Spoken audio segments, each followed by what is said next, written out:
कुछ दिनों से हम अनुप्रेक्षाओं का चिंतन करते हुए आ रहे हैं। एक सोचने का तरीका होता है, एक देखने का तरीका होता है जो हमने सीखने का प्रयास किया।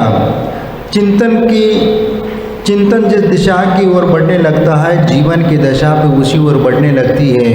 इसलिए चिंतन जो हम निरंतर करते रहते हैं, चिंतन से एक सृजनात्मक जीवन का गठन हो जाता है और वही सृजनात्मक जीवन हमारे जीवन को एक सृजित कराता है। इसीलिए हम जिस प्रकार का चिंतन करते चलते हैं उसी प्रकार का सृजनात्मक निर्माण हो जाता है। और यदि हमारे विचारों में, चिंतन में यदि विध्वंसात्मक विचार यदि हम करते हैं तो जीवन में तोड़ फोड़ के अलावा कुछ भी प्राप्त नहीं होता। इसलिए संसार में वह हितकारी नहीं हो सकता। इसलिए जो हितकारी चिंतन हम करते हैं उसके साथ साथ स्व और पर के कल्याण के बारे में यदि उसमें चिंतन करते हैं तो उसमें कुछ ग्रहण करने की, प्राप्त करने की क्षमता उसमें आ जाती है। इसलिए जो शुभ चिंतन के माध्यम से हम अनेक प्रकार के विकल्पों को दूर करने का प्रयत्न करते हैं जो हमारे आत्मशुद्धि के लिए कारण बन जाती है और हमारी वह आत्मशुद्धि हमारे आत्म कल्याण के लिए कारण बन जाती है। इसीलिए उस धर्म को हमें समझने की आवश्यकता है। धर्म का चिंतन हमें करना चाहिए, क्योंकि धर्म का चिंतन या अनुप्रेक्षा यानी बार बार चिंतन करना, मनन करना और उसके साथ साथ उस धर्म को अंगीकार करना। क्योंकि धर्म को समझने के लिए फिर अधर्म को भी समझने की बात होती है। जहाँ पर धर्म का विचार आता है तो वहाँ अधर्म का भी विचार आ जाता है। जैसे आपके मन में यदि कोई अच्छा विचार आता है तो कभी बुरा विचार भी आ जाता है। ये एक अनादिकाल का संस्कार है, परिणति है। इसलिए हमारे विचारों में चढ़ाव उतार आते चले जाते हैं। कभी अच्छे विचार आते हैं जो हमारे लिए सतपथ की ओर ले जाते हैं, कभी बुरा विचार आते हैं तो नरक निगोद की ओर ले चले जाते हैं। इसलिए जीवन में धर्म की शरण में जाना चाहिए, क्योंकि बुरे कर्म करने वाला, अधर्म को स्वीकार करने वाला वह व्यक्ति कभी सदगति को प्राप्त नहीं होता, वो तो सिर्फ दुर्गति को ही प्राप्त होगा। लेकिन जो धर्म की शरण में आ जाता है और धर्म को अपने जीवन में अंगीकार कर लेता है तो उसके लिए एक प्रशस्त मार्ग मिल जाता है और उसी प्रशस्त मार्ग को जीवन में अंगीकार करके वह अपने आत्म कल्याण की ओर अग्रसर हो जाता है। इसीलिए यहाँ पर धर्म को समझने की बात आती है, क्योंकि धर्म की भावना है। क्योंकि अब धर्मानुप्रेक्षा का चिंतन यहाँ पर करना है। अब यहाँ पर धर्म किसको कहते हैं? क्योंकि वैसे भी आप लोगों के लिए धर्म के बारे में इसके पहले भी आपको लोगों को बताया है कि सम्यक दर्शन की भूमिका करते समय वहाँ पर भी धर्म की व्याख्या बताई है। लेकिन यहाँ पर भी हमें उस बात को समझने की आवश्यकता है, क्योंकि धर्म कहते ही दुर्गतो प्रपतंतम आत्मानम धारयति धर्मम। दुर्गति में गिरने वाले जीवों को जो बचाता है या उसकी रक्षा करता है वह धर्म है, और दुर्गति में गिरने वाले जीवों को बचा करके उसको उत्तम स्थान में ले जाता है वह धर्म। और इसीलिए उस धर्म को हम स्वीकार करते हैं, धर्म का आत्मसात करने का प्रयत्न करते हैं और दुर्गति में गिरने वाले जीवों को बचा करके सद्गति की ओर ले जाने का काम वह धर्म करता है। लेकिन हमारे मन में भी वह विचार आने की आवश्यकता है। हमारा मन यदि पवित्र है, हमारे विचारों में पवित्रता है तो निश्चित हमारे जीवन में, आचरण में और व्यवहार में भी वह धर्म नजर आएगा। लेकिन यदि हमारे आचार में, विचारों में और पवित्रता नहीं रहेगी तो हमारा मन में भी वो पवित्रता नहीं रहेगी, और मन में पवित्रता नहीं रहेगी तो वह धर्म आप आत्मसात नहीं कर पाएंगे। क्योंकि संसार में बहुत सारे लोग हैं धर्म को जीवन में अंगीकार करना चाहते हैं, लेकिन धर्म के बारे में लेकिन फिर भी हम उसको आत्मसात नहीं कर पाते। सिर्फ बोलते रहते हैं और सिर्फ चिंतन करते रहते हैं और उसको समझने का प्रयास करते हैं और लेकिन यह धर्म क्षेत्र से जो जुड़ जाता है, धर्म को जो अपने आत्मसात कर लेता है, वह निश्चित वह भव सागर को पार करके संसार सागर को पार कर लेता है। इसीलिए भव सागर को पार करने के लिए हमें धर्म को जीवन में अंगीकार करना होता है, और वही धर्म हमारे अंतस्थल की वह प्रेरणा का स्तोत्र बनता है। हमारे जीवन में अनुप्रेक्षा उस धर्म के बारे में बार बार विचार करो, धर्म का स्वरूप क्या है, धर्म हमें क्या सिखाता है और धर्म हमें क्या बताता है, आदि बातों का जब चिंतन हम करना शुरू कर देते तो हमारे जीवन में भी कुछ वह अच्छे विचार आने शुरू हो जाते हैं, और क्या ग्रहण करना चाहिए, क्या ग्रहण नहीं करना चाहिए, आदि बातों का भी अब चिंतन शुरू कर देते हैं, तो हमें समझ में आता है कि ये ग्रहण करने योग्य है और ये ग्रहण करने योग्य नहीं है। इसीलिए जब हम अच्छे बातों का चिंतन करना शुरू कर देते हैं तो अच्छे विचार जब आने लगते हैं तब हम सामने वाले व्यक्ति को उसी दृष्टि से देखना शुरू कर देते हैं, और सामने वाले व्यक्ति को वो अच्छी बातें उनको भी शेयर करना चाहते हैं, ताकि सामने वाला व्यक्ति भी जो दुख के गर्त में पड़ा हुआ है उसको भी एक दिशा मिल जाए, एक पथ मिल जाए, एक मार्ग मिल जाए। इसलिए आप उसके पास जा करके उस धर्म की बात करते हैं, धर्म की शिक्षा दे देते, ताकि वह धर्म को समझ करके, धर्म को आत्मसात करके वह भी अपना आत्मा का उद्धार कर ले।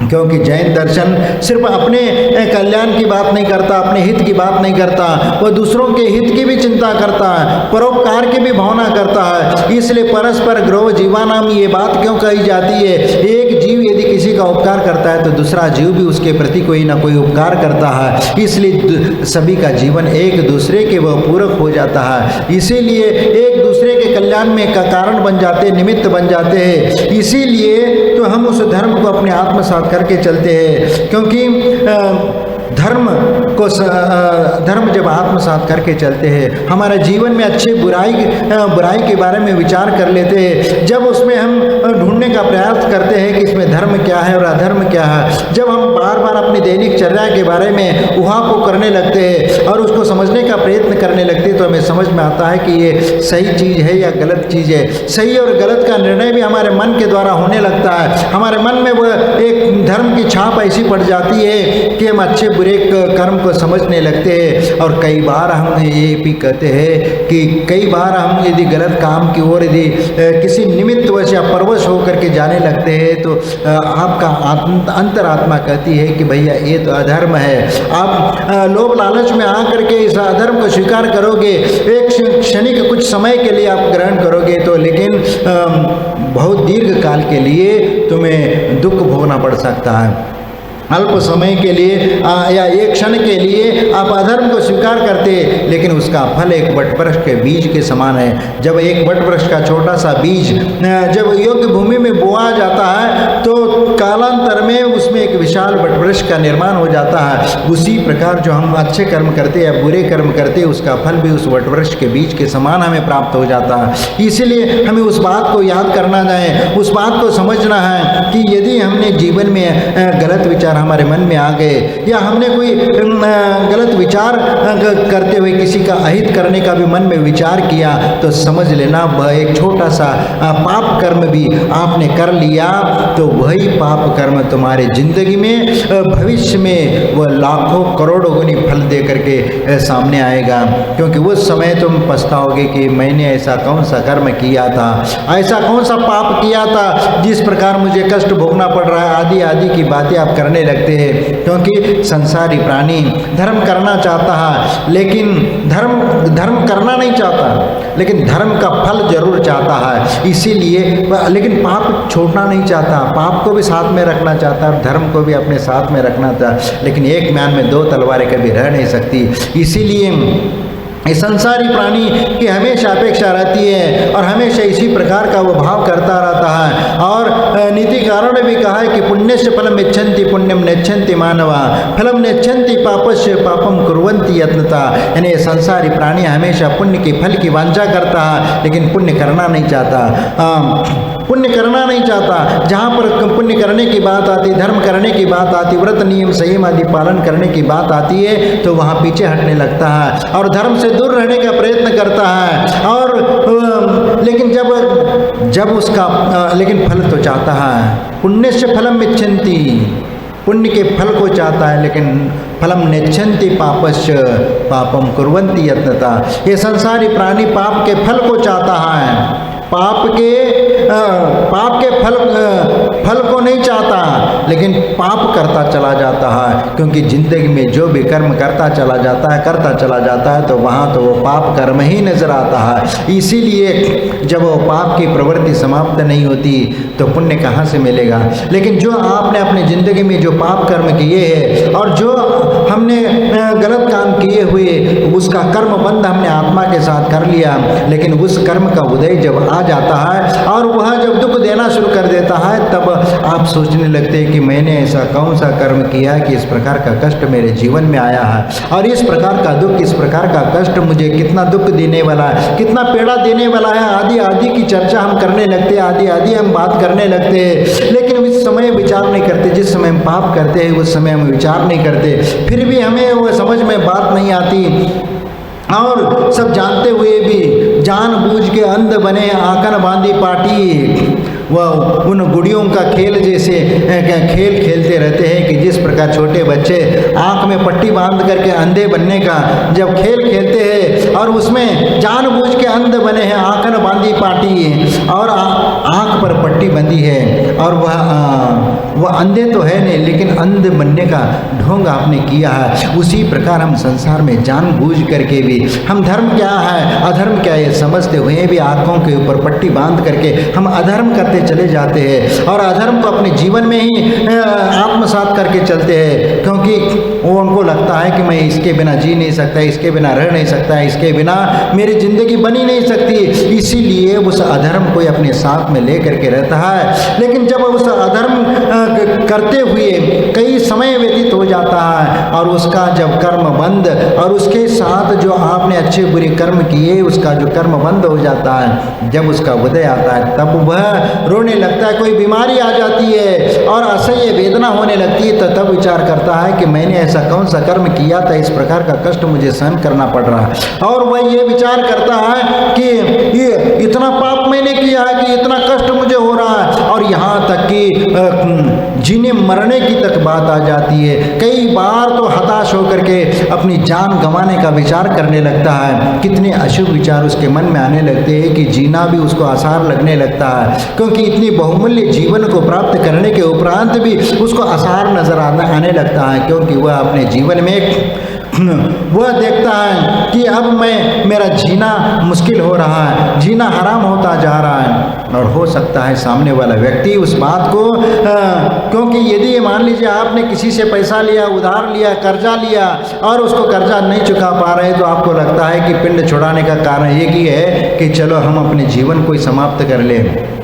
लेकिन ये कोई कारण नहीं है। यदि मान लीजिए वह कर्जा नहीं चुका पा रहा है, धन किसी का लौटा नहीं पा रहा और वह परेशान कर रहा है और आपको जीने मरने की वह धमकी दे रहा है, तो ऐसी स्थिति में किसी से हाथ से मरने की अपेक्षा से स्वयं मरने का विचार कर लेता है। लेकिन ये इसका ये नहीं है, इसका निर्णय नहीं है, क्योंकि आपने जो विचार किया वह उसका कोई रिजल्ट नहीं है। क्योंकि इस मरने मात्र से, आप आत्महत्या करने मात्र से तुम्हारे उन कर्मों से छुटकारा मिलने वाला नहीं है, क्योंकि जो तुमने बोया है वह तुम्हें भोगना पड़ेगा। क्योंकि हम सोचते हैं और बीज बोए बबूल का और आम खाने की हम सोचते हैं, तो कहाँ से आम मिलेगा? बीज बोए बबूल का और आम खाने की मनसा लेकर के हम चलते हैं, तो ऐसे आम कहाँ से मिलेगा? जो बोया है वही तो मिलेगा। इसीलिए कभी भी जिंदगी में जब संकट से, कर्मों से या प्राकृतिक आपदा से कभी हताश होकर के मत रहो, उसका संघर्ष करना सीखो, उस संघर्ष से रास्ता निकालने का सोचो। और जब अपने जीवन में रास्ता निकालने का सोचोगे और जो सामने जो संकट आया हुआ है संकट का निराकरण करने का प्रयत्न करोगे, तो ही तुम्हारे जीवन में वह मार्ग प्रशस्त होता चला जाएगा। क्योंकि हो सकता है शुरू में आपको कठिनाई महसूस हो, लेकिन धीरे धीरे आपको ऐसा महसूस होने लगेगा कि हम इस कठिनाई से, हम इस रास्ते से हम बाहर निकलते जा रहे हैं। लेकिन आपका होश और आपका विल पावर स्ट्रांग होना चाहिए, और उसके लिए आप जितना विल पावर स्ट्रांग रखते हो और उस समस्या से जूझने का प्रयत्न करते हो, उस समस्या का हल करने के लिए उद्यम करते हो, दिन रात मेहनत करके उस समस्या से बाहर आने का प्रयत्न करते हो, तभी तो उस संकट से बाहर आ जाते हो। और जो संघर्ष करके अपना जिंदगी जीता है, जो संघर्ष करके उस संकट से बाहर आता है, वही उसी के जीवन में एक वो चार चांद लगाता है। ऐसा नहीं कोई टाटा बिरला ऐसे नहीं बनता, क्योंकि उसके जीवन में बहुत बड़े संघर्ष करके चलता है, क्योंकि हर व्यक्ति के जीवन में संघर्ष होता है। आपने सुना होगा महाराणा प्रताप ने अपने जीवन में कितना बड़ा संघर्ष किया, कितनी बड़ी त्याग और बीच में कितनी सारे परिस्थितियां निर्माण हुई। राजपाट को छोड़ करके जंगल में जा करके घास की रोटी तक खाने का नौबत आई, लेकिन फिर भी वह अपना संघर्ष और त्याग करते रहे। इसीलिए जब कभी धर्म और अधर्म की बात आती है, धर्म को समझने की बात आती है, अधर्म को समझने की बात आती है, तो कई बार इस प्रसंग को लेकर के आचार्य ने एक बार बोला था कि एक आदमी रास्ते से जा रहा था और चलते चलते वह किसी आदमी के साथ उसका टकराट हुई और वह दोनों एक दूसरे को मारपीट के बारे में विचार करने लगे। और एक व्यक्ति रास्ते से जा रहा था और एक दूसरा व्यक्ति सामने से आ जाता है और उसको टकरा जाता है। टकरा करके वह मारा पीटे और छीनने के उसकी पास का जो भी है धन दौलत वह छीनने का प्रयत्न करता है। और ऐसे समय में एक दूसरा व्यक्ति वहाँ पर आ जाता है और उसको बचाने का प्रयत्न करता है। और जब वह उसके साथ संघर्ष करके उस व्यक्ति को बचाता है जिसको वो मारने का प्रयत्न कर रहा था, लेकिन जब वह समस्या दूर हो जाती है और दोनों जब वो व्यक्ति उस संकट से बच जाता है, तो आप वहाँ पर विचार करें। आचार्य श्री के पास भी ऐसा व्यक्ति आया था, उनने पूछा कि धर्म और अधर्म के बारे में मैं जानना चाहता हूँ। तो उसके लिए एक उदाहरण के माध्यम से बताने का प्रयत्न किया और कहा कि देखो यहाँ पर जो एक व्यक्ति रास्ते से जा रहा था और दूसरा व्यक्ति आकर के लड़ना शुरू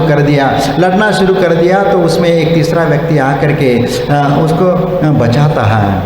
तो जो व्यक्ति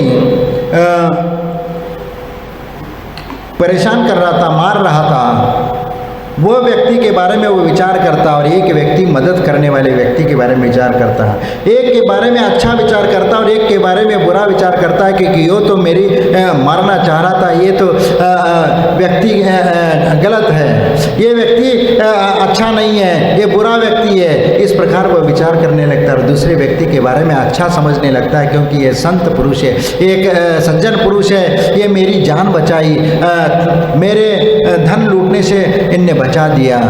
तो आचार्य से कहते हैं कि भैया जो आपको अच्छा लगा ये व्यक्ति के बारे में, क्योंकि व्यक्ति अलग अलग है, लेकिन वो भी व्यक्ति है, लेकिन एक के बारे में अच्छा विचार करता है, एक के बारे में बुरा विचार करता है। तो यही तो धर्म और अधर्म है। एक तो धर्म की ओर धर्म की शिक्षा दे रहा है और एक अधर्म की शिक्षा दे रहा है। यदि ये बात हमारे जीवन में यदि समझ में आ जाए तो हमारे जीवन में चार चांद लगने से कोई नहीं रोक सकता। इसलिए हम अपने जीवन में सुख में और आनंद में बनाने के लिए हमें ये प्रयत्न करने की आवश्यकता है और हमें धर्म के सहारे से चलने की आवश्यकता है। जो हमारे लिए हमारे जीवन में बहुत सारे कष्ट आते, पीड़ा आती और पीड़ा पहुंचाता है और हम परेशान हो जाते हैं, तो वही तो अधर्म है। जो परेशानियाँ हैं, कष्ट है, पीड़ा है, यह है, लेकिन जो उससे बचा लेने वाला व्यक्ति के बारे में हम जो अच्छा समझने लगते हैं, जो उसे सहारा देता है, संभालता है और अपने दुख दर्द में साथ में खड़ा होकर के उस दुख दूर करने का प्रयत्न करता है, तो यही तो धर्म है।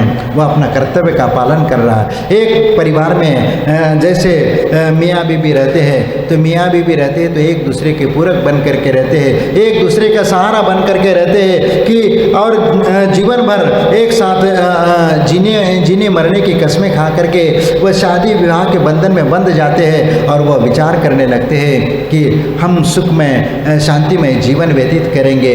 और यह उन्हीं विचार और उन्हीं संकल्प और उन्हीं संस्कारों से वह अपना जीवन यापन शुरू कर देते हैं। लेकिन जीवन में बीच में ऐसे बहुत सारे प्रसंग खड़े हो जाते हैं, अशुभ कर्म का उदय आता है। तो अशुभ कर्म के उदय में तो कई बार हताश हो जाते हैं और वहाँ पर कष्टमय जीवन प्रारंभ हो जाता है। लेकिन हम किसी एक दूसरे के ऊपर कई बार दोषारोपण भी करते हैं, कई बार कहते हैं कि दोष हम, लेकिन हम कभी गंभीरता से ये विचार नहीं करते तो दोष तो दोनों की हैं, क्योंकि आप दोनों ने संकल्प लिया था और दोनों ने एक साथ खड़े हो गए और जीने मरने का आपने संकल्प लिया था।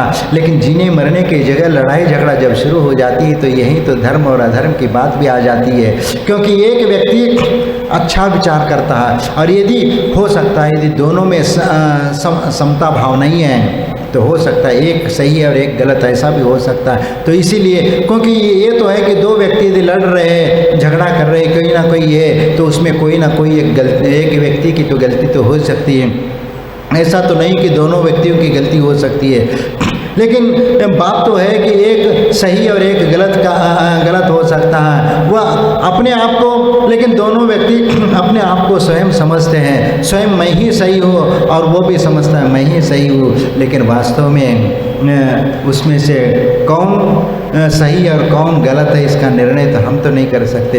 हाँ, ये है कि शांति से बैठ करके प्रभु का चिंतन करते हुए ध्यान लगा करके देख लीजिए और अपने व्यवहार के ऊपर, अपने आचरण के ऊपर, अपने किए हुए कर्मों के ऊपर बारे में सोचो।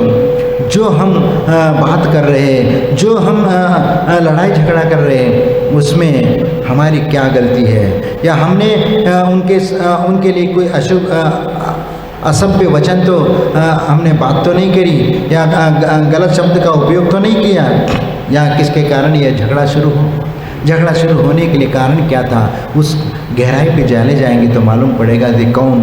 यदि दोनों अपना आपस में चिंतन करें, मंथन करें, और हो सकता है कि जो सही व्यक्ति है वह गलत नहीं होते हुए वह कहेगा कि ठीक है, यदि तुम समझ रहे हो मुझे गलत तो मैं अपने आप को गलती को क्षमा मांगता हूँ, चलो पुनः एक जैसे रह करके हम अपनी ज़िंदगी जी लेते। और सामने वाला व्यक्ति भी अब गलती की करने के उपरांत भी उनको क्योंकि वहाँ ईगो टकराती है, ईगो टकराने से ही वह इस प्रकार के झगड़े का विचार आ जाता है और उसको लगता है कि सामने वाला सिलेंडर हो रहा है और वह यदि झुकने को तैयार हुआ है तो चलो फिर हम भी थोड़ा सा झुक लेते हैं। और धीरे धीरे फिर उसको भी समझ में आता है कि जब सामने वाला व्यक्ति अपनी गलती नहीं होते भी स्वीकार करता है तो फिर इसको भी लगता है अरे हमसे भी गलती हुई। वो कहता है फिर ये कहता है कि ठीक है, यदि हमसे भी कोई गलती हो तो माफ़ कर देना।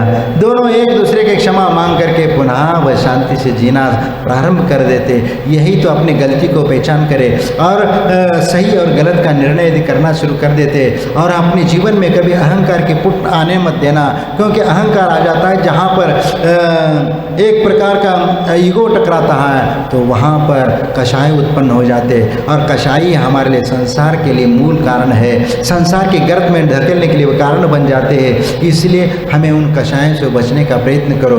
कभी भी आत्म मंथन करिए, थोड़ा सा ध्यान लगाइए और शांति से शरीर के प्रति ममत्व के भाव छोड़ करके एक शांत भाव से चिंतन करना शुरू कर दे और अपने दिन भर जो हमने अच्छे बुरे कर्म किए उसका चिंतन करना शुरू कर दे तो मालूम पड़ेगा कि आज हमने ये गलती किया, ये अच्छा काम किया आदि का जब आपको भेद निर्माण होने लगेगा तो आपको समझ में आएगा कि जो ये गलत महसूस हो रहा है, ये गलत जो काम कर रहे हैं, जो हमसे घटना हुई है वह अधर्म है। और जो मैंने अच्छा काम किया है और जो हमारी आत्मा उसको कह रही कि ये अच्छा काम मेरे द्वारा हुआ है तो वह धर्म है। इसीलिए क्योंकि मन आपका कभी गलत आपको ये डिसीजन नहीं दे सकता, सही और गलत निर्णय आपको वह कर सकता है। तुम दूसरे के लिए झूठ बोल सकते हो, दूसरे के लिए गलत कह सकते हो, लेकिन स्वयं अपनी आत्मा को कभी झूठ नहीं कह सकते हो, क्योंकि तुम्हारी आत्मा तुम्हें जानती है कि हमने जो किया है। कभी कभी अपनी गलती दूसरे के माथे चढ़ा देते हैं और कहते इनने एक कर्म किया है और उसको हम फंसा देते हैं। लेकिन ये तो व्यवहार में तो ये पाप कहलाएगा, ये अन्याय अनिति कहलाएगी और उसका पाप तो तुम्हें कर्मबंध के लिए कारण बनेगा, क्योंकि आपने बिना वजह से किसी को दुख देने का प्रयास किया, कष्ट देने का प्रयत्न किया तो यह हिंसा कहलाती है। क्योंकि किसी के मन को या किसी कारणवश से, किसी निमित्त से आपके मन वचन प्रवृत्ति को आपने दुख पहुंचाने का किया है, यानी उसको दुख पहुंचाने के लिए आपने प्रयत्न किया है, तो वह हिंसा है। इसलिए चाहे मानसिक, चाहे उनको मन को या शारीरिक कष्ट देने का प्रयत्न किया, वह शारीरिक या मानसिक आपने उनको प्रताड़ित करने का प्रयत्न किया है, तो समझ लेना वह तुम्हारा वो पाप है, और पाप का बंध तुम्हें उसका फल तो मिलेगा ही।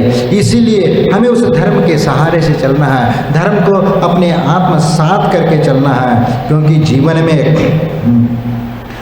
में स्वस्थ जीवन जीना है। तो स्वस्थ जीवन जीने के लिए तो हमें उस धर्म के सहारे से चलना पड़ेगा, क्योंकि जीवन में यदि कोई रोगी यदि बीमार पड़ जाता है तो उसका निदान दवाई से किया जाता है, लेकिन वह दवाई उसके लिए उपयुक्त कौन सी है इसका निर्णय तो डॉक्टर ही तो करेगा, वैद्य करेगा, क्योंकि इसके लिए उपयुक्त कौन सा और अनुपयुक्त कौन सा है। और उसके साथ वह ये भी देखा जाता है इसका एलर्जी किस चीज़ की है, और इस दवाई से इसका रिएक्शन क्या हो सकता है आदि का भी ध्यान वह डॉक्टर रखता है, और उसी के अनुसार उसका इलाज करता है।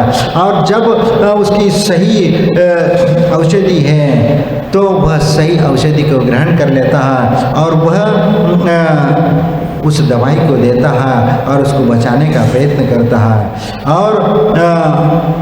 और हमारे लिए वही चीज़ करना है, हमें धर्म को बचाना है, और अधर्म को बचाने की कोई ज़रूरत नहीं है, क्योंकि अधर्म को तो दंड देने की आवश्यकता है। इसलिए धर्म को अपने जीवन में उतारो, क्योंकि हमारे भीतर भी अधर्म जो छिपा हुआ है वो आपको नज़र नहीं आ रहा है, लेकिन उसको दंड देने का तरीका यही है कि धर्म को अंगीकार करो। धर्म को अंगीकार करना है तो व्रत नियम संयम आदि का पालन करना शुरू कर दो, और अधर्म को दंड तभी होगा कि ये मन चाहता है कि पाप करने के लिए मन करता है और प्रवृत्ति करने लगता है, तो उसको रोकने का काम है कि इंद्रियों को वश में करना है। क्या इंद्रियों को वश में करना है? यदि वह सहजता से वश में नहीं हो रहा है तो उसके लिए उपवास आदि के माध्यम से उसको दंड दो, और उसको कहो कि क्योंकि इंद्रियों की क्षमता, क्योंकि उपवास करेंगे थोड़ा सा कमजोरी आएगी तो इंद्रियां अपने आप शांत बैठ जाएगी, तेरा आत्मा तेरा मन तुम्हारे लिए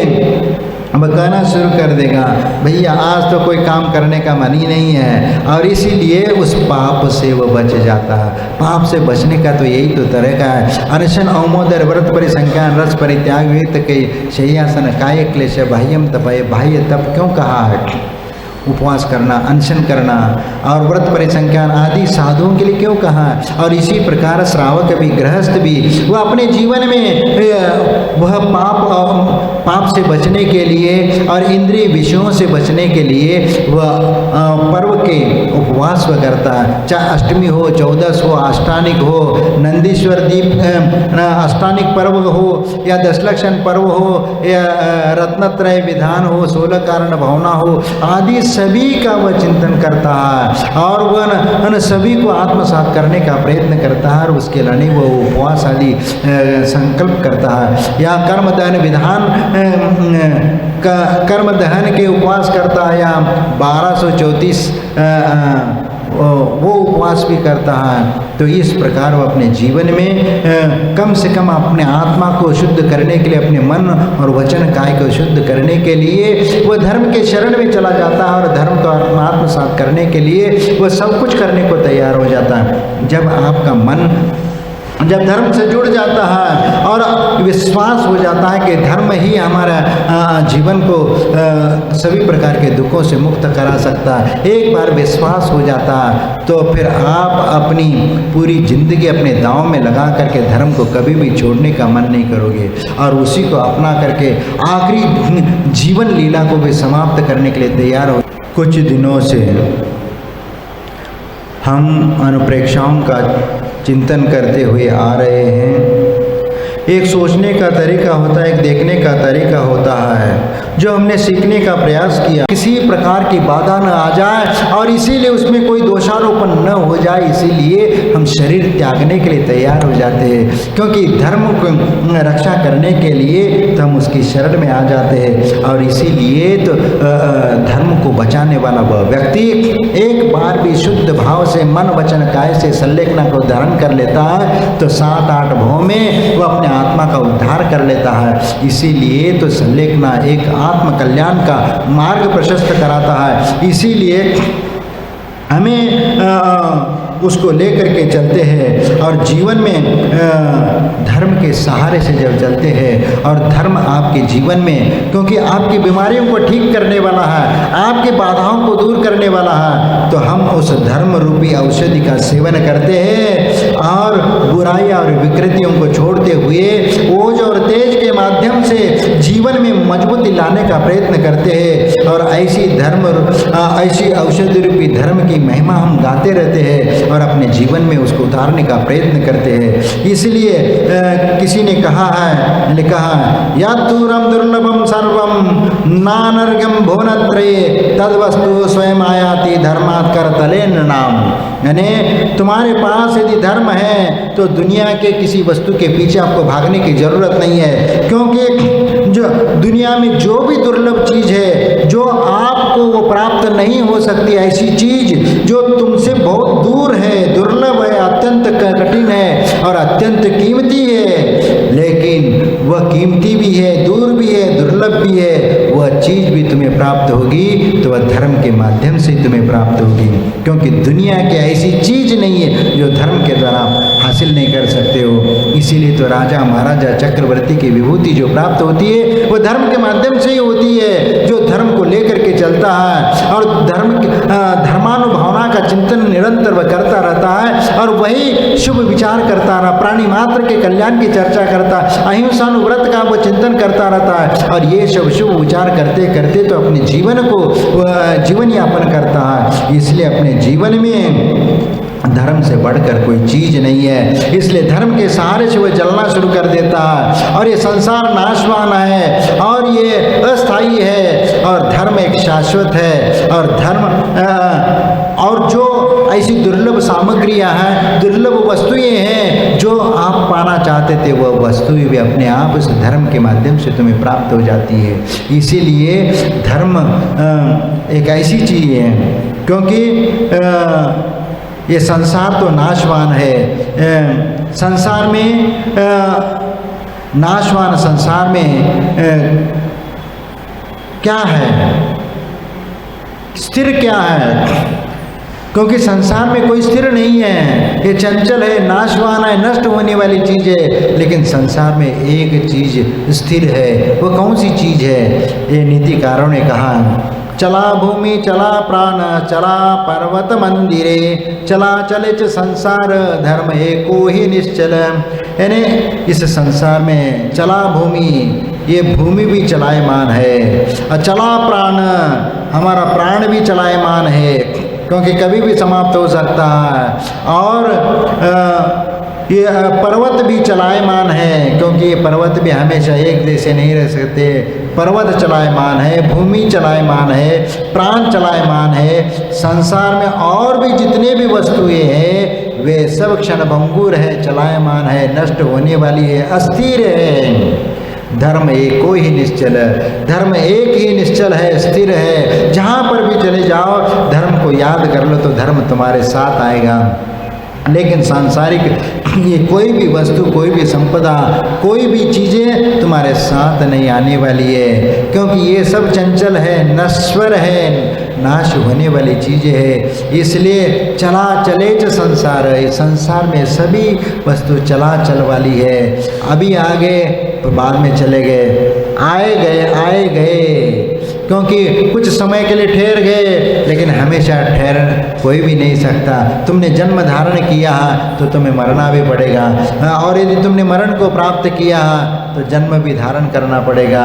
ये चलाचल का चक्र जो है ये तब तक चलता रहेगा जब तक तुम्हें मोक्ष रूपी लक्ष्मी की प्राप्ति नहीं होगी, क्योंकि धर्म का पूर्ण रूप से धर्म को, वास्तविक सत्य को प्राप्त नहीं कर पाओगे, क्योंकि हमारा वास्तविक सत्य, वास्तविक सुख तो अंतिम सुख तो मोक्ष है, और मोक्ष ही हमारा लक्ष्य है, और मोक्ष ही पूर्ण रूप से धर्म है, और उसी को हमें प्राप्त करना है। और उसके पाने के लिए तो ये उद्यम करना है, और उसी का चिंतन मनन आदि ध्यान करना है, तभी तो हमारे लिए उस चीज़ की प्राप्ति हो सकती है। इसीलिए निश्चल एक ही धर्म है, और इसीलिए उसके बारे में कहते हैं धर्मो काम दुहाधेनु धर्म चिंतामणिर्महान धर्मकल्पतरुस्थेयान धर्मो ही निधिरक्षय।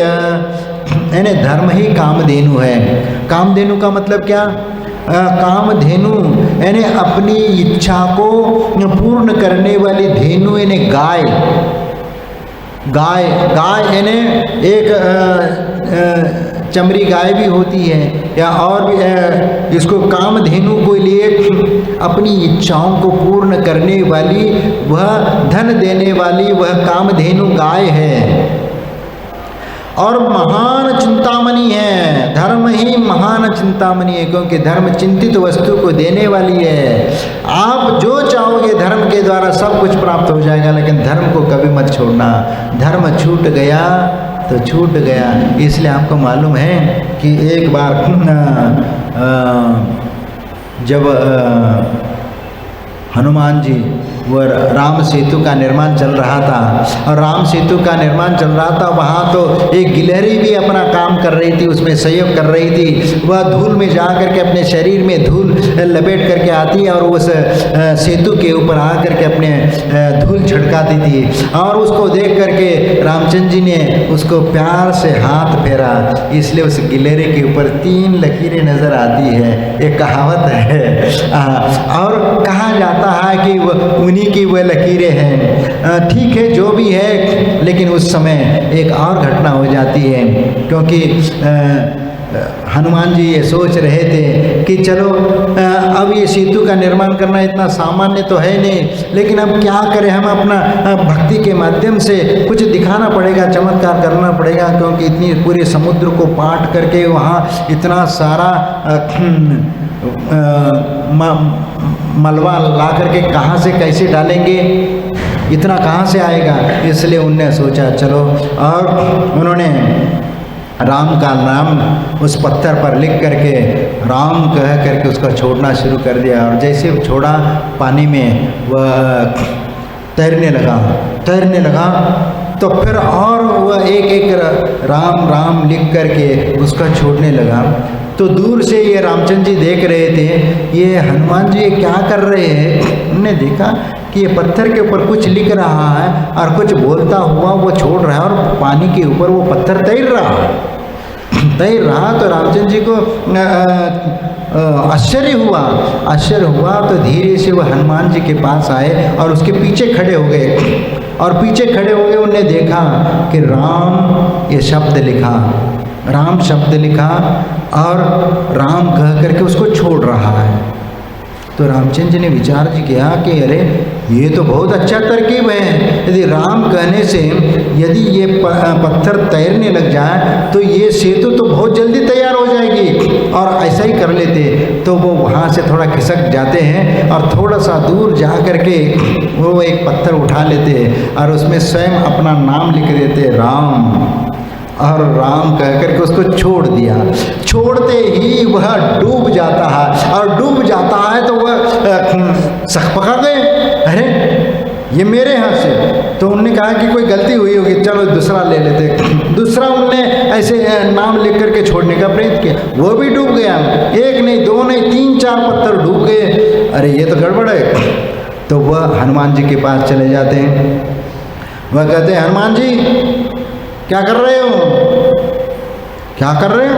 आप देख तो रहे हो कि ये पत्थर तैर भाई, ये पत्थर कैसे तैर रहा है भाई?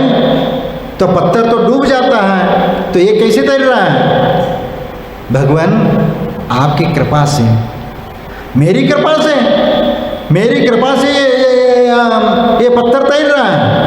हाँ भगवान, आपकी कृपा से, क्योंकि मैंने हृदय में आपको स्थापित किया है, और मैं आपका नाम उस पत्थर पर लिख करके जब मैं छोड़ देता हूँ तो वह तैरने लगता है, क्योंकि मेरे दिल में राम बसा हुआ है। इसलिए मैं अपने दिल से जब राम कह करके लिख करके पत्थर को छोड़ देता हूँ तो पानी में तैरने लगता है। तो ये बताओ कि तुम राम लिख करके उसमें पानी में छोड़ देते तो वो तो तैरने लगता है, लेकिन मैंने भी ऐसा ट्राई किया, मैंने भी राम लिख करके हमने पानी में छोड़ा, वो क्यों डूब गया? तो भगवान अब ये तो सही बात है, क्योंकि भगवान आप तो भगवान हो। यदि आपका नाम लेकर के, यदि उस पर नाम लिख करके यदि पानी में डालेगा वो तो तैरेगा ही तैरेगा, क्योंकि मैं आपका नाम ले करके मैं लिख करके छोड़ देता हूँ इसलिए तैर जाता है। तो मेरे साथ ऐसा क्यों है? तुम्हारे साथ इसलिए कि हे भगवान आप एक ऐसे व्यक्ति हो, आपकी नज़रों में यदि कोई भक्त गिर जाएगा तो संसार सागर में तो डूब ही जाएगा ना। तुम्हारे हाथ से यदि वो पत्थर छूट जाएगा तो डूबेगा ही डूबेगा, क्योंकि आप तो तैराने वाले हो, लेकिन स्वयं ही आप छोड़ोगे तो वो डूब ही जाएगा। और इसीलिए आपका भक्त बन करके मैं आपकी भक्ति करता हूँ और आपके नाम से वो पत्थर छोड़ देता हूँ तो तैरने लगता है। लेकिन भगवान आपके हाथ से यदि कोई छूट जाएगा तो वो कैसे बचेगा, वो तो डूब ही जाएगा। इसीलिए आप हमें बचा करके रखिए, आप पकड़ करके रखिए, छोड़ो नहीं। इसलिए मैं अपने दिल में आपको बना करके रखता हूँ ताकि आप कहीं से भी छूट न जाए। इसीलिए अब संसार सागर में आप जब भटकते रहते हो तो बचाने वाले भगवान के नाम स्मरण से तुम बच सकते हो और भगवान आपके लिए सहारा बन सकते, और वही तो धर्म है। धर्म के सहारे से जब चलते तो धर्म ही तुम्हें बचाने वाला होता है। और यदि वह धर्म से यदि छूट गया, धर्म से दूर हो गया, अधर्म जिसके जीवन में आ गया तो वह कहाँ से बचने वाला है। इसीलिए अपने जीवन में वह धर्म को अंगीकार करो, और धर्म यदि जीवन में आ गया तो तुम्हें कोई रोकने वाला नहीं है, तुम्हें कोई डुबोने वाला भी नहीं मिलेगा, तुम्हारे जिंदगी में चार चांद लग जाएगा। इसीलिए धर्म को आत्मसात लेकर के चलो। न धर्म इसीलिए चिंतामणि के समान है। धर्म कल्पतरु स्थेयान, और धर्म ही कल्पतरु है। कल्पतरु यानी इच्छित वस्तु को देने वाला वह वृक्ष, कल्प वृक्ष जिसको बोलते हैं।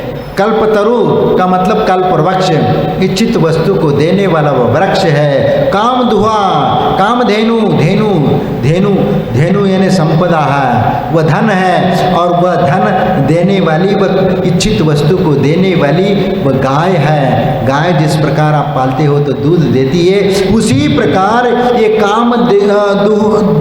कामधेनु यानी हम अपनी इच्छा को पूर्ण करने वाली वह गाय है। इसीलिए अपने जीवन में कुछ पाना है तो पाने के लिए कुछ करो। धर्म के सहारे में, धर्म के वातावरण में रहोगे तो आप धर्म के निमित्त से आपको सब कुछ मिलता चला जाएगा। और यदि आप धर्म न कर पाए तो सोचना पड़ेगा, क्योंकि धर्म नहीं करने वाला व्यक्ति किस गर्त में, किस खाई में गिर जाएगा इसका कोई कथन नहीं किया जा सकता। इसीलिए हमें उस बात को समझने की आवश्यकता है। धर्म का आत्मसात लेकर के चलने की जरूरत है। धर्मो ही निधरक्षयाम, और धर्म ही वन निधियों की रक्षा करने वाला है। जो राजा महाराजा चक्रवर्ती आदि बनते हैं, 9 निधियां 14 रत्न की रक्षा करने वाले वे देवता भी आ जाते हैं। और चक्रवर्ती बनता है तो धर्मात्मा ही बनता है। धर्म के सहारे से जो चलता है ऐसे धर्मात्मा व्यक्ति को चक्रवर्ती जैसे विभूति की प्राप्ति होती है, किसी अधर्मी को नहीं मिलती। क्योंकि जो और चक्रवर्ती वही बनता है जो मुनि बन करके, घोर तप करके, उत्कृष्ट तप करके जो स्वर्गों में जाते हैं, सर्वार्थ सिद्धि में चले जाते हैं और वहाँ से लौट करके पुनः मनुष्य बनते हैं। तो ऐसे राजा महाराजा चक्रवर्ती बनते हैं, क्योंकि पूर्व जीवन में मुनि बन करके कठोर तपस्या और साधना करते हैं और उसी के पुण्य फल स्वरूप ये चक्रवर्ती जैसी निधि प्राप्त हो जाती है। और इस निधि की रक्षा करने के लिए ही वह स्वर्ग के देवताएं आते हैं। इसलिए धर्मो ही निधि रक्षय, इसलिए धर्म उस निधि की रक्षा करता है, उस धन की रक्षा करता है। न धर्मो धार्मिक के बिना, न धर्मो धार्मिक के बिना, धर्म के बिना धर्मात्मा व्यक्ति नहीं रह सकता। इसीलिए धर्मात्मा से ही धर्म की आराधना होती है और धर्म का मार्ग चलता है, साधु और श्रावक धर्म चलता है और आराधना और साधना का क्रम चलता है, क्योंकि श्रावक धर्म और मुनि धर्म ये दोनों मोक्ष मार्ग पर चलते हैं और दोनों एक साथ चलते हैं तो ही वह मोक्ष मार्गी बन करके अपना आत्मा का उद्धार कर लेते हैं। क्योंकि धर्म के सहारे से चलोगे तो ही धर्मात्मा कहलाओगे और धर्म यदि नहीं रहेगा तो धर्मात्मा नहीं कह सकते। हाँ, धर्मात्मा का ढोंग तो कर सकते हो लेकिन धर्मात्मा नहीं हो सकते। इसीलिए धर्म से ही धन है, धर्म से ही वैभव है, धर्म से ही सुख है, धर्म से ही शांति है और धर्म से ही सुख चैन है, आनंद है और सुख शांति है। इसलिए आप अपने जीवन में यदि सुखमय और शांतिमय जीवन यदि व्यतीत करना चाहते हो तो धर्म के शरण में आना पड़ेगा और धर्म ही तुम्हारा आत्मा का उद्धार करने वाला है। और धर्मो रक्षति रक्षित, जो धर्म की रक्षा करता है तो वह धर्म उसकी रक्षा करता है। आप विचार करो कि जैसे महाराणा प्रताप का आपको उदाहरण दिया, लेकिन उसके साथ एक भामाशाह व्यक्ति का भी नाम जुड़ा हुआ, जिन्होंने अपने जीवन में न्यायपूर्वक और न्याय से और धर्म पूर्वक जिन्होंने धन अर्जन करके अपनी चंचला लक्ष्मी को जिन्होंने बहुत सारा पुण्य के वजह से प्राप्त किया है, ऐसे ऐश्वर्य संपन्न वह भामाशाह, इतनी धन दौलत, अपार धन दौलत के स्वामी और ऐसा धर्मात्मा व्यक्ति हमेशा इतना धन कमाने के उपरांत हमेशा वह ये दृष्टि रखता है कि हमारे जीवन में ऐसा कोई निमित्त मिले, ऐसा कोई प्रसंग आ जाए जिसके माध्यम से हम इस चंचला लक्ष्मी का उपयोग कहीं सत्कार में लगा दे और किसी परोपकार में लगा दे और इस चंचला लक्ष्मी का सदुपयोग हो। इस प्रकार की भावना लेकर के वह उस समय के लिए इंतजार करता हुआ संग्रह करके रखता है और ऐसा निमित्त जीवन में आता है तो तुरंत उस अवसर को खोता नहीं है, वह तुरंत अपनी चंचला लक्ष्मी को उसमें लगा करके साथी से पुण्य को प्राप्त कर लेता है। इसीलिए वो भामाशाह का भी वो प्रसंग ऐसा ही आता है। उन्होंने अपने जीवन काल में इतना धन कमाया, इतना धन कमाया, इतना जोड़ा कि आप उसकी परिकल्पना नहीं कर सकते। जब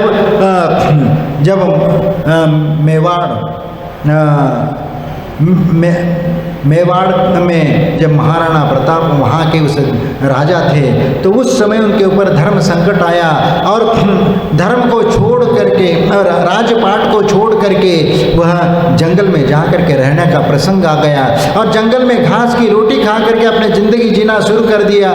क्योंकि एक राजा कहाँ और राजा का रंक बनने में कोई देर नहीं लगता और रंक से राव बनने में देर नहीं लगता, लेकिन उन्होंने पूरे जीवन में ऐसा कोई अशुभ कर्म किया होगा जिसके कारण ये कर्म उसके साथ आ गया, राजपाट छोड़ करके जंगल में छुपने के लिए मजबूर होना पड़ा। लेकिन फिर भी इसका पुण्य का उदय तीव्र था। इसलिए जब भामाशाह को मालूम पड़ा कि हमारा देश का राजा, हमारे मातृभूमि का राजा संकट में है और उसके पास पराजय का सामना करना पड़ा, इसीलिए अब उसको यदि वो यदि नहीं राजा या नहीं रहेगा तो जो शत्रु आएगा, लुटेरे आएंगे तो यहाँ का धर्म और संस्कृति को नष्ट भ्रष्ट कर देंगे और हमारी जो अबलाएं हैं, हमारी जो नारियां हैं, सतीव्रता जो है, और उन्होंने अपने जीवन में उनके लिए जौहर आदि करना न पड़े, क्योंकि ऐसी घटनाएं हुई है। क्योंकि उस मेवाड़ में भी इसके पहले भी उदय सिंह के समय में ऐसी घटनाएं हुई हैं। जो राणा सांगा के समय में वहाँ पर कितनी 14,000 रानियों को और महिलाओं को वहाँ पर जौहर करना पड़ा, क्योंकि उस मुगलों की आतताई से बचने के लिए, अपने सतीत्व को बनाए रखने के लिए उन्होंने अपनी आहुति दिला दी उस अग्नि में कूद करके अपने जीवन को समाप्त कर लिया।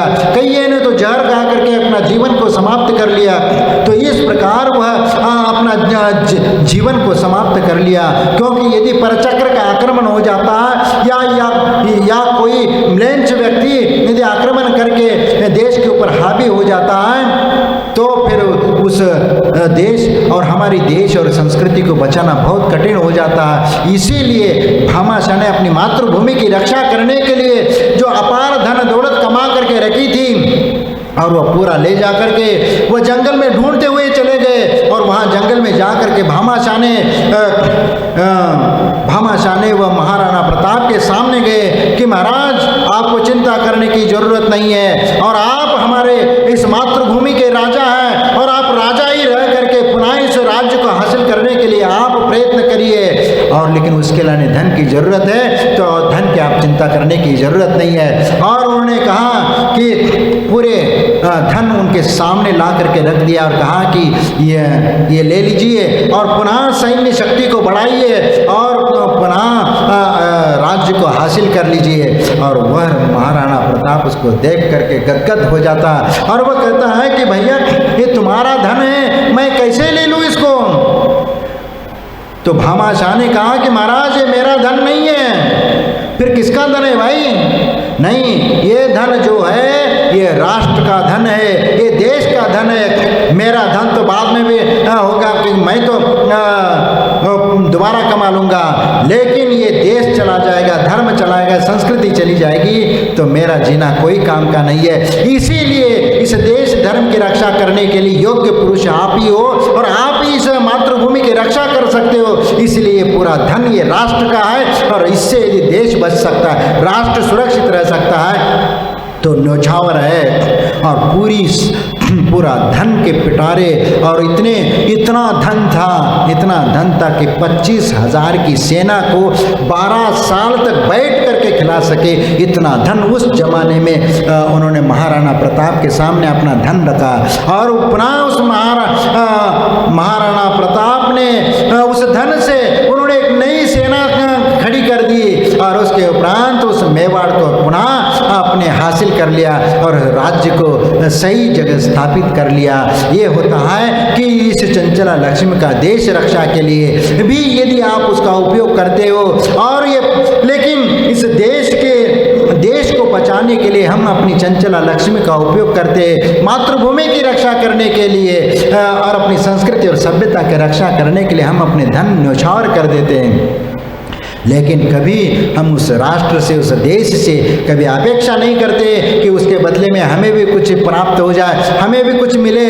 बाद में हम अपेक्षा करते हैं, लेकिन आज लोगों की मानसिकता बदलती जा रही है। मुफ्त की राबड़ी खाने के पीछे अपनी संस्कृति को भूलते जा रहे, अपने अस्तित्व को भूलते जा रहे, अपनी मर्यादा को भूलते जा रहे। हमारे देश के प्रति जो एक निष्ठा है, निष्ठा में एक कलंक लगता जा रहा है। हम देश के प्रति उतना समर्पित नहीं है। हम आज वो सोच रहे हैं कि देश से हमें जितना मिल सकता है उतना मिले और उसके लिए अपने ईमान बेचने के लिए भी तैयार हो जाते हैं। हम अपना जो ईमान है, आप कितने 100-200 यूनिट के बिजली के लिए अपने इनाम बेचने के लिए तैयार हो जाते हैं। कितनी दुर्भाग्य की बात है। थोड़ी सी लालसा के लिए 1000-2000 के लिए हम अपनी ईमान बेच देते हैं। कितना हमारा दुर्भाग्य है। और इसी से ये देश भी पराधीनता की ओर जा रहा है। हम उस ओर दृष्टिपात नहीं कर रहे, हम उसको समझने का प्रयत्न नहीं कर रहे।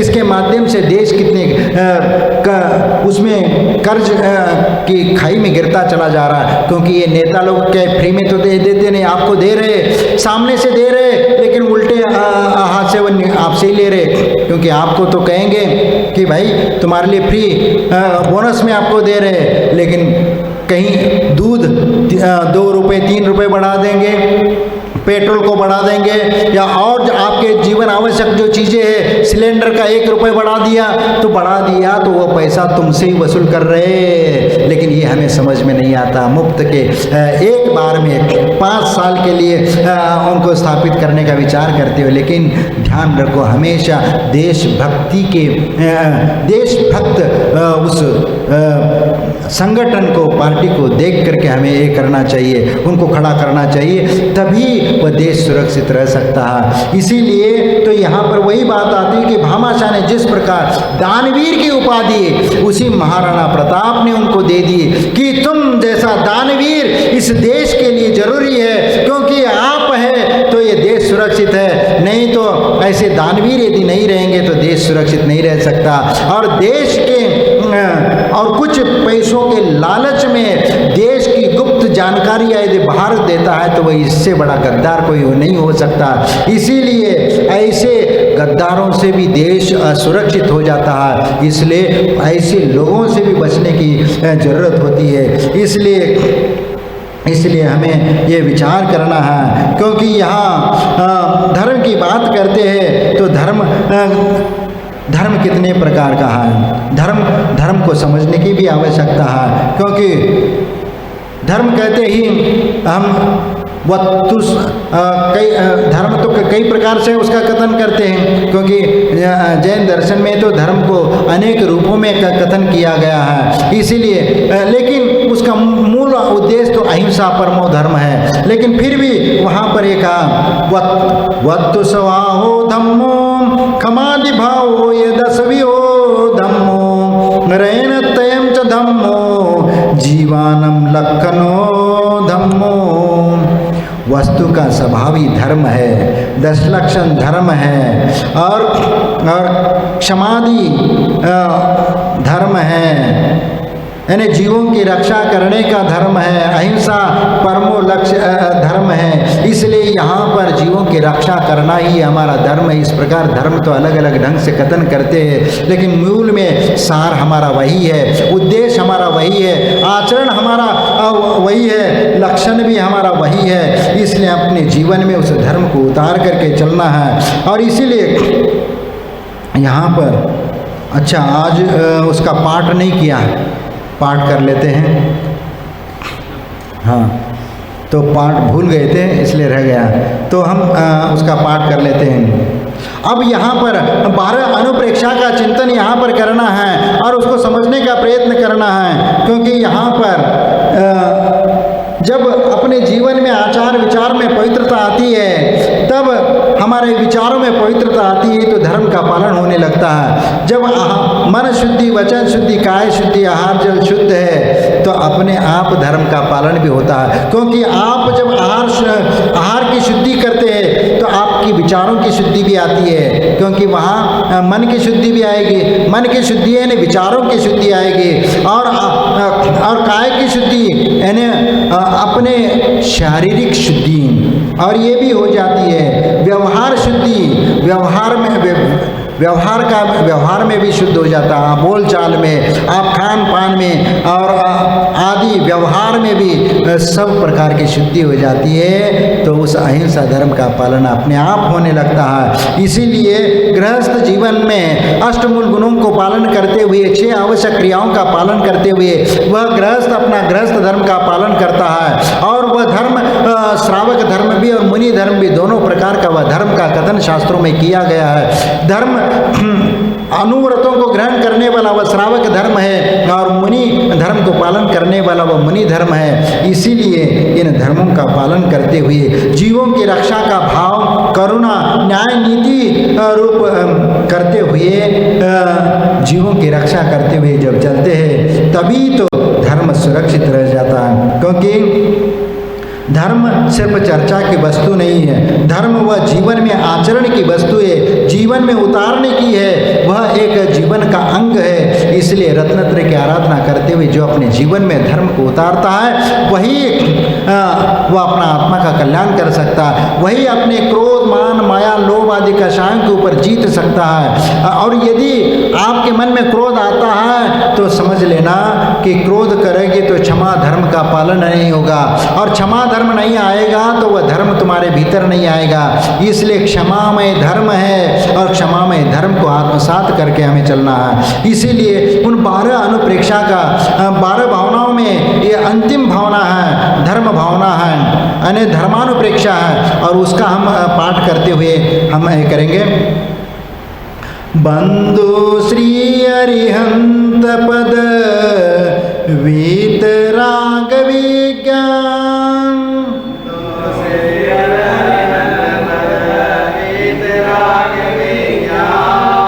वर्णु बार भावना जग जीवन हित जान।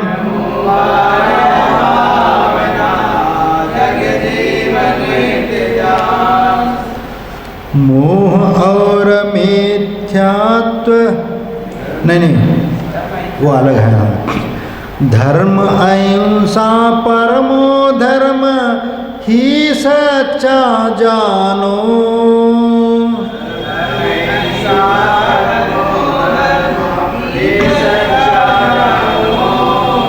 जो पर को दुख दे सुख माने उसे पतित मानो,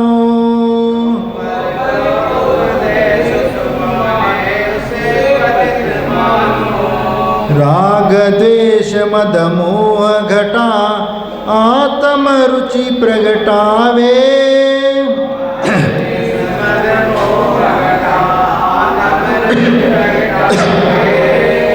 धर्म पोत पर चढ़ प्राणी भव सिंधु पार जावे,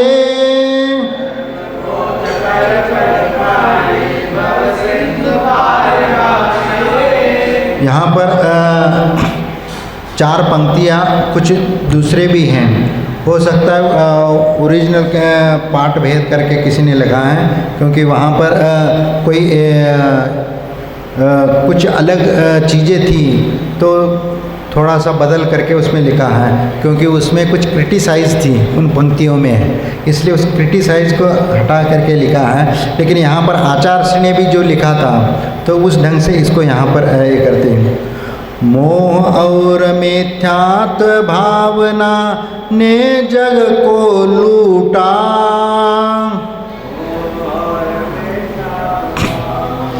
जग नहीं है, अच्छा। राग द्वेष अरु जड़ चेतन का यह नाटक झूठा, हो स्वच्छंद सब पाप करे सिर करता के लावे, कोई छिनक कोई करता से जग में भटकावे। अब यहीं से शुरू होगा। वीतराग सर्वज्ञ दोष बिन श्री जिन की वाणी,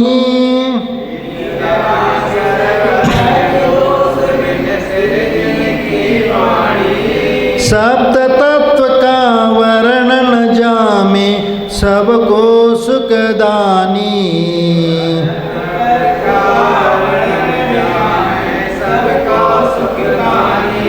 इनका चिंतन बार बार कर श्रद्धा उर धरणा,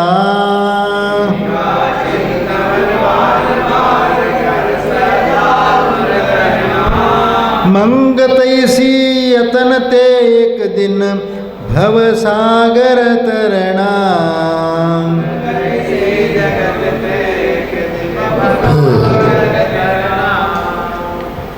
भाव वही है इसमें, धर्म अहिंसा परमो धर्म यही सच्चा जानो, यानी धर्म अहिंसा यही सच्चा धर्म है।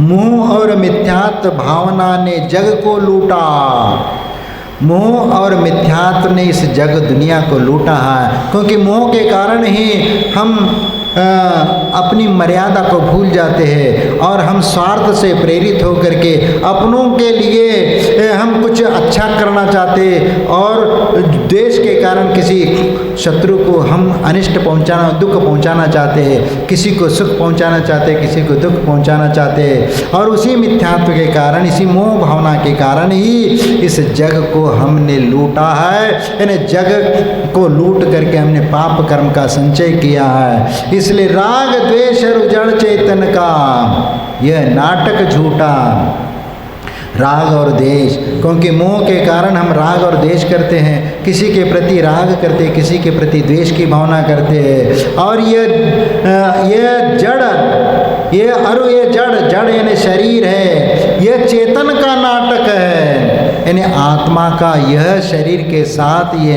खेल है, ये नाटक है, ये झूठा है नाटक। हो स्वच्छंद सब पाप करे सिर करता के लावे, देखो स्वच्छंद होकर के सब पाप करते जा रहे और पाप ऐसे करते चले जा रहे, सिर करता के लावे।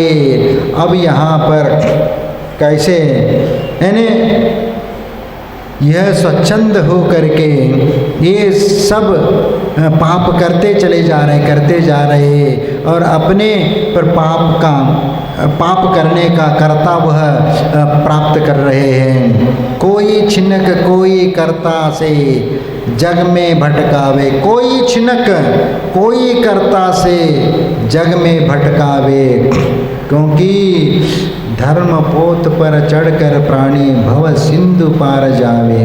क्योंकि राग द्वेष के कारण यह आत्म के प्रति रुचि प्रकट नहीं करता, लेकिन धर्म पोत के ऊपर जब वह खड़ा हो जाएगा तभी तो ये संसार रूपी सागर को वह पार कर पाएगा।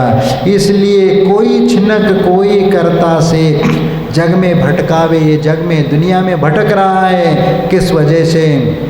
स्वयं को कर्ता मानता है, पाप करता चला जाता है, कोई छोटा मोटा भी काम करता चला जाता है और इस प्रकार पाप का संचय करके इस दुनिया में भटकता चला जाता है। इसीलिए वीत राग सर्वज्ञ दोष बिन श्री जिन की वाणी। देखो जिनेंद्र भगवान की वह जिनवानी है वह कैसी है? निर्दोष है, दोष रहित है, क्योंकि वह सर्वज्ञत्व को धारण करने वाले वीतरागता से प्रेरित है। वीतराग सर्वज्ञ और सभी प्रकार से दोषों से रहित श्रीजिन की वाणी है। सप्त तत्व का वर्णन जामे सबको सुखदानी।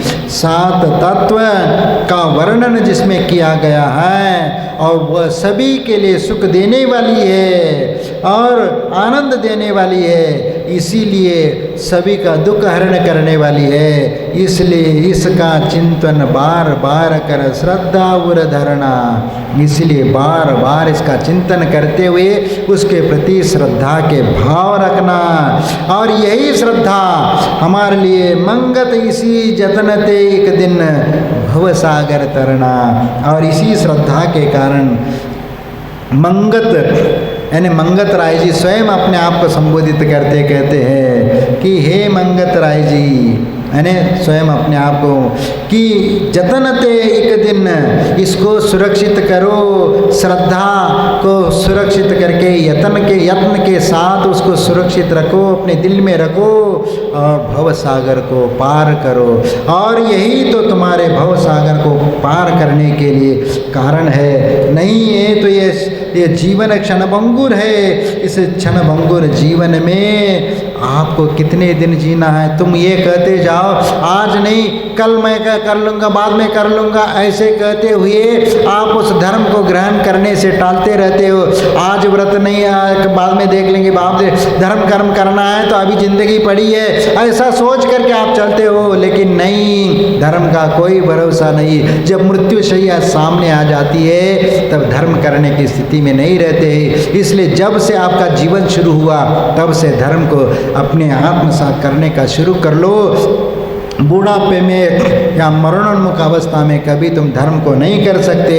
इसे काल करे सो आज कर, आज करे सो अब, पल में परलय होएगी बहुरी करेगा कब।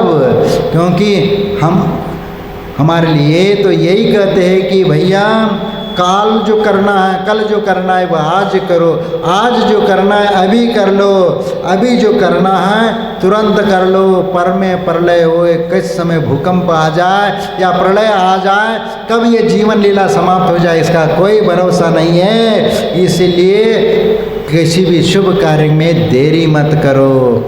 इसलिए नहीं है तो आज के कुछ भोले भटके लोग हैं वह ये कहते हैं कि भैया आज करे सो कल कर, कल करे सो परसों, इतनी जल्दी क्या पड़ी है, अभी पड़ा है बरसों, अभी पड़ा है बरसों। अब बरसों की चिंता में आप उसको टालते चले जाते हो। लेकिन ध्यान रखो इसके माध्यम से तुम्हारा आत्मा का उद्धार होने वाला नहीं। लेकिन समय जब बीत चुकेगा तब तुम कुछ भी नहीं कर पाओगे। इसीलिए हम इस धर्म की शरण में जा कर के ही हम अपना आत्मा का कल्याण कर सकते हैं। आत्मा का उद्धार इसी वीतराग जिनवानी के शरण में जा कर के ही भव सागर से पार कर सकते हैं। इसी भावना के साथ, धर्म भावना को भाते हुए हम भी अपना आत्मा का कल्याण करेंगे और उस मोक्ष रूपी लक्ष्मी को प्राप्त करेंगे। जय बोलो महावीर।